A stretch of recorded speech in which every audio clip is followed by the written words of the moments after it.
भगवान श्री कृष्ण जी के अनन्य भक्तों, आप सौभाग्यवान हैं। आपको मैं अनंत सादर प्रणाम करता हूँ। तो भक्तों, आप सौभाग्यवान इसलिए हैं कि हजारों मनुष्यों में कोई एक ऐसा होता है जो भगवान को जानने की कोशिश करता है। ऐसे हजारों जानने वालों की कोशिश करने वालों में से कोई एक ऐसा होता है जो भगवान श्री कृष्ण जी को तत्व से जानता है। हमारे डिजिटल श्रीमद् भगवत गीता जी 1 श्लोक ए डे का ध्येय यही है कि आपको हम उस तत्व ज्ञान से अवगत कराएं। आप सौभाग्यवान इसलिए हैं क्योंकि आप देख सकते हैं कि 620 से ज़्यादा भी वीडियोस बनने के बाद में कुल सब्सक्राइबर मात्र 35 ही हैं और कुल व्यूज़ ज़्यादा से ज़्यादा किसी दिन मिले हैं तो वो 102 मिले हैं, अदरवाइज़ कई को किसी ने देखा भी नहीं है। कारण नहीं है, ये प्रभु जी की कृपा है। प्रभु जी उन्हीं व्यक्तियों को वह सौभाग्य प्राप्त देते हैं जिनके अंदर अंतः मन में भगवान श्री कृष्ण जी के प्रति अनन्य भक्ति होती है, और ऐसे बहुत कम हैं। ये कोई आज या अब पहली बार नहीं हो रहा है। महाभारत के पूरे युद्ध काल में भगवान श्री कृष्ण जी को भगवान जानने, समझने, मानने और आचरण करने वालों में मात्र केवल 5 पांडव ही थे। न कुंती को मालूम था, न द्रौपदी को मालूम था, और भीष्म पितामह से लेके द्रोणाचार्य से लेके दुर्योधन की पूरी सेना, उसके साथी सैनिक, यहाँ तक कि अर्जुन के साथ जुड़े हुए योद्धाओं में भी शायद ही किसी ने माना हो कि ये कोई जादूगर नहीं है, ये स्वयं परम पिता परमेश्वर भगवान विष्णु जी के अवतार द्वापर युग में हमारे साथ हैं।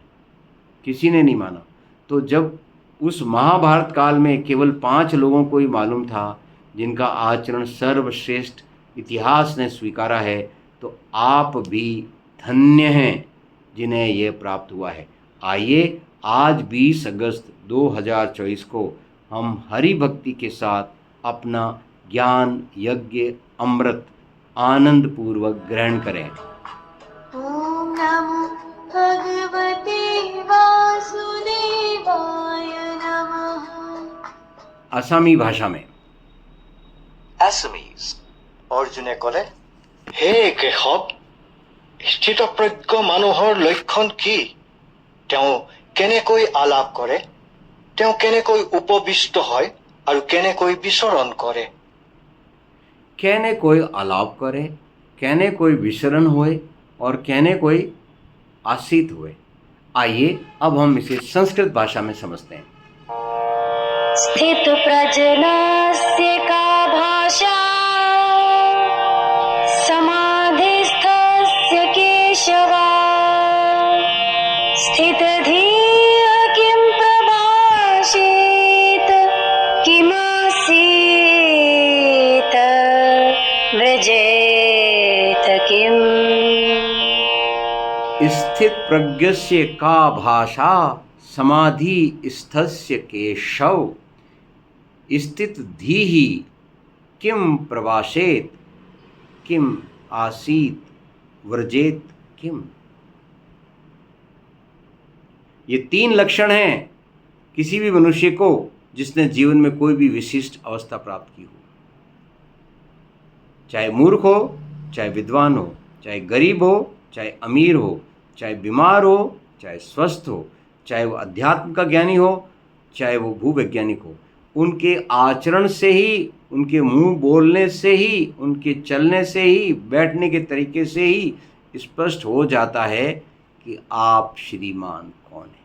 यही प्रश्न अर्जुन ने पूछा है। आइए इसे हम आसामी भाषा में फिर से समझें। অৰ্জুনে ক'লে, হে কেশৱ, স্থিতপ্ৰজ্ঞ মানুহৰ লক্ষণ কি? তেওঁ কেনেকৈ আলাপ কৰে? তেওঁ কেনেকৈ উপবিষ্ট হয় আৰু কেনেকৈ বিচৰণ কৰে? आइए अब संगीत की भाषा में समझते हैं। अर्जुन ने कहा, केशव के जिसे दृढ़ प्रज्ञ जन अथवा समाधि स्थित कहे, धीर बुद्धि कैसे बोलते, बैठे चले कैसे रहे।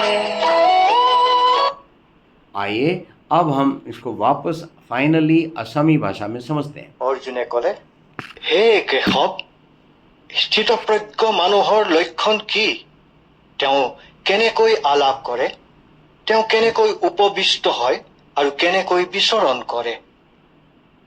आपसे निवेदन है कि कल आप अगला एपिसोड अवश्य देखें, जिसमें भगवान श्री कृष्ण जी स्थित प्रज्ञ की स्थिति के बारे में आपको समझाएंगे और उससे आप अपनी स्वयं की तुलना करें और तुलना करने के बाद में अपने आचरण में सुधार करें, अपने खुद के बोलने की, बैठने की और चलने की गतिविधि का अध्ययन करें। और आप जब हर समय केवल भगवान श्री कृष्ण जी की बात करेंगे तो आपके बोलना, उठना और चलना भी एक अलग तरह का हो जाएगा।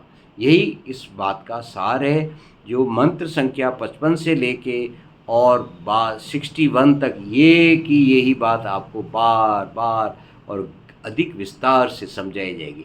तो अवश्य ही कल अवश्य पधारें और आज हम अपने ज्ञान यज्ञ को पूर्ण आहुति करते हैं।